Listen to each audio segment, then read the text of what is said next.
Actor cinema actor ఈయన పేరు మర్చిపోయాడు. ఆయన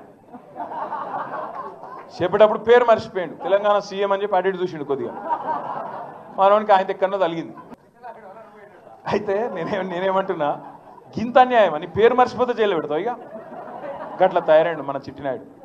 అడ్డగోలుగా 10 ఏళ్ళు మంత్రి చేసి ఉద్యమాలు చేసినామని చెప్పుకునేటోళ్ళు, ఉద్యమాల సమయంలో సినిమా షూటింగ్లే జరగొద్దని దాడులు చేసిన వ్యక్తులు ఇవాళ అతను భగవత్ స్వరూపుడు.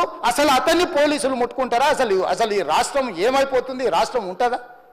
ఈ రకంగా రాజకీయ పార్టీలు, అధ్యక్ష, రాజకీయ పార్టీలు ప్రజాప్రతినిధులుగా చనిపోయిన ప్రాణాల విలువ లేకుండా చావుకు కారణమైన ప్రత్యక్షంగా పరోక్షంగా అయిన వాళ్ళని పోలీస్ స్టేషన్కు విచారించడానికి పిలిస్తే కూడా అది కూడా తప్పుపట్టి ప్రభుత్వాన్ని బద్నాం చేయాలి, ముఖ్యమంత్రిని తిట్టాలని ఎంత నీచమైన భాష వాడిన అధ్యక్ష యూట్యూబ్లలో మీరు చూడండి.